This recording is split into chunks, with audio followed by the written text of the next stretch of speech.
The kingdom of Israel splits in two as God's judgment upon Solomon finds fulfillment in the life of his son. On the Bible Brief. Our goal is to get 100 new monthly supporters before the end of 2023. Will you be one of the 100? Give today at BibleLit.org.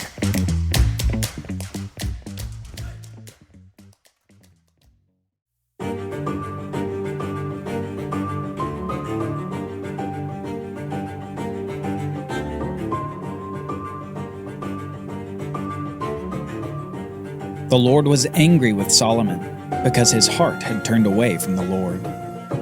Therefore Yahweh said to Solomon, "Since this has been your practice, and you have not kept my covenant and my statutes that I have commanded you, I will surely tear the kingdom from you and will give it to your servant. Yet for the sake of David your father, I will not do it in your days, but I will tear it out of the hand of your son. However, I will not tear away all the kingdom, but I will give one tribe to your son, for the sake of David my servant, and for the sake of Jerusalem that I have chosen." From 1 Kings, chapter 11. Jeroboam was one of Solomon's best. He was a young man, able-bodied and able-minded for the construction that continued in Jerusalem and through the rest of Israel. Jeroboam was from the tribe of Ephraim, in the northern part of Israel's tribal territories, and he'd come to Jerusalem to serve the king in his construction endeavors after the temple and the king's house were completed. The trade happening through Israel required the upkeep of existing buildings and construction of new infrastructure throughout the country to facilitate these transactions. Further, Solomon was able to finance these projects through tariffs and taxes levied on goods that flowed through the country. As Israel was enriched, Israel was built up. And this is where Jeroboam was useful to Solomon. Jeroboam had come to Jerusalem to help with these projects, and the young man impressed the king. He was industrious and a good manager, good enough that Solomon decided to promote him to an even greater task. Jeroboam would return to his tribal territory, and he would be in charge of the labor force of both his own tribe of Ephraim and its brother tribe Manasseh. These tribes came from the two sons of the patriarch Joseph, the two sons who had been formerly adopted by Jacob, Israel himself. Jeroboam would be in charge of this vast labor force, and Solomon was sending him to continue these infrastructure projects in the northern part of the country. So based on the king's charge, Jeroboam leaves Jerusalem, headed for his new responsibilities over the two tribes. Little did Jeroboam know that God's hand was in this. Jeroboam would be God's tool to tear apart the kingdom of Israel. Solomon had disobeyed God's commands, and the whole kingdom would suffer for it. We read this in 1 Kings chapter 11, starting in verse 29. At that time when Jeroboam went out of Jerusalem, the prophet Ahijah the Shilonite found him on the road. Now the prophet had dressed himself in a new garment, and the two of them were alone in the open country. Then Ahijah laid hold of the new garment that was on him and tore it into 12 pieces. He said to Jeroboam, "Take for yourself 10 pieces, for thus says the Lord, the God of Israel. Behold, I am about to tear the kingdom from the hand of Solomon, and will give you 10 tribes, because they have forsaken me and worshipped Ashtoreth, the goddess of the Sidonians, Chemosh, the god of Moab, and Milcom, the god of the Ammonites. And they have not walked in my ways, doing what is right in my sight, and keeping my statutes and my rules, as David his father did."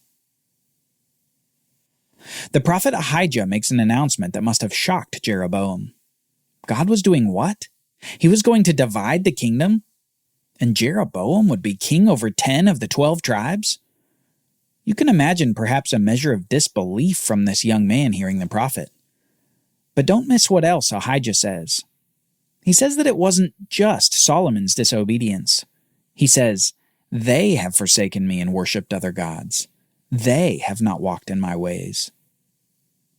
There's a sense in which Ahijah says that Solomon is perhaps the prime example of something happening all over Israel. Apparently, in the midst of all this wealth and prosperity, Solomon wasn't the only one who had turned away from God, but many of the people had as well. The kingdom would split, not just due to kingly disobedience, but national disobedience as well. The prophet continues, "Nevertheless, I will not take the whole kingdom out of his hand, but I will make Solomon ruler all the days of his life, for the sake of David my servant whom I chose, who kept my commandments and my statutes.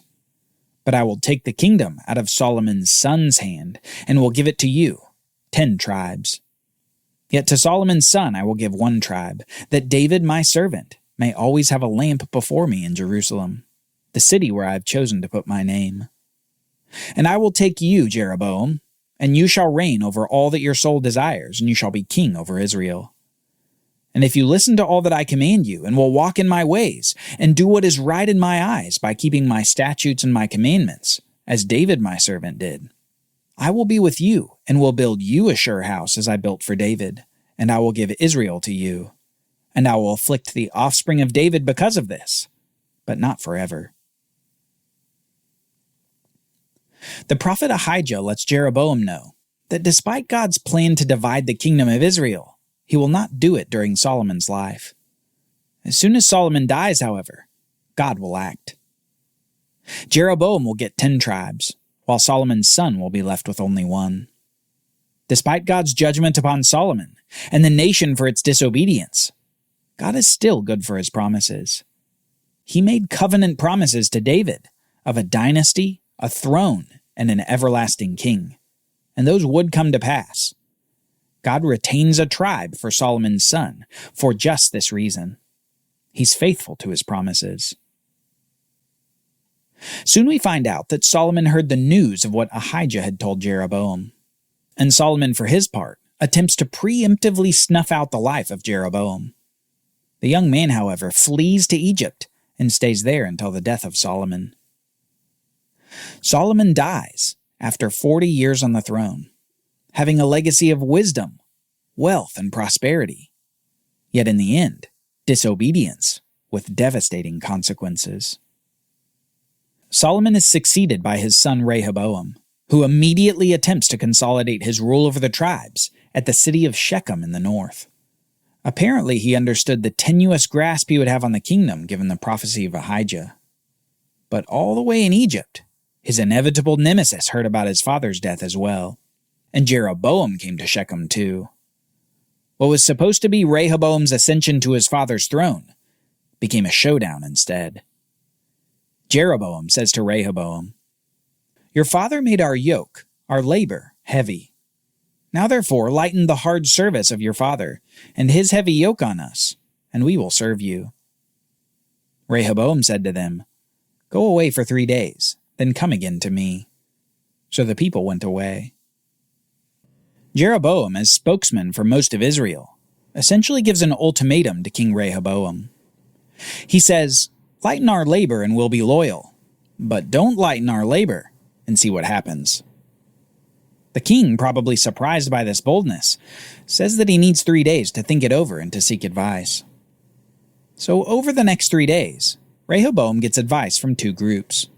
The elder advisors of his father, who say that he should indeed lighten the workload of the tribes, and his younger peers, who say that he should demand even more labor from the tribes. The 3 days pass, and we read this in 1 Kings chapter 12, starting in verse 12. So Jeroboam and all the people came to Rehoboam on the 3rd day, as the king said. And the king answered the people harshly, and forsaking the counsel that the old men had given him, he spoke to them according to the counsel of the young men, saying, "My father made your yoke heavy, but I will add to your yoke. My father disciplined you with whips, but I will discipline you with scorpions." So the king did not listen to the people, for it was a turn of affairs, brought about by the Lord, that he might fulfill his word which he had spoken by Ahijah to Jeroboam. Apparently God does some action in Rehoboam's heart to make him extra resistant to the advice of the old men. Something probably akin to the hardening of Pharaoh's heart during the Exodus. And in so doing, God assures that his judgment on Solomon and on the nation will come to pass. Immediately, the northern tribes reject Solomon's son in favor of their spokesman Jeroboam. They reject David's dynasty as having any more power over them. We read this. When all Israel saw that the king did not listen to them, the people answered the king, "What portion do we have in David? We have no inheritance in the son of Jesse. To your tents, O Israel. Look now to your own house, David." So Israel went to their tents, but Rehoboam reigned over the people of Israel who lived in the cities of Judah. Then King Rehoboam sent Adoram, who was taskmaster over the forced labor, and all Israel stoned him to death with stones. And King Rehoboam hurried to mount his chariot to flee to Jerusalem. So Israel has been in rebellion against the house of David to this day. And when all Israel heard that Jeroboam had returned, they sent and called him to the assembly and made him king over all Israel. There was none that followed the house of David, but the tribe of Judah only. It's difficult to imagine the immediate change in the nation upon the death of Solomon. The people had enjoyed prosperity, unity, and blessing through his rule. But upon his death, the same people suffer a split that will last for centuries. Constant civil war that will put tribe against tribe. Two kings ruling on competing thrones. External treachery and intrigue from competing nations. Prosperity will turn to poverty. Brotherhood will turn to bloodshed. And exaltation will turn to exile.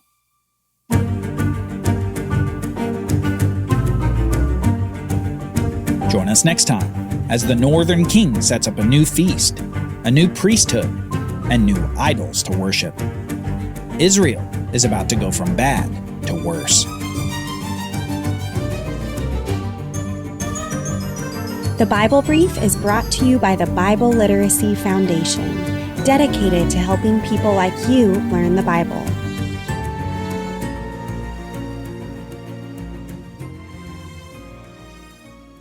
Copyright Bible Literacy Foundation 2023.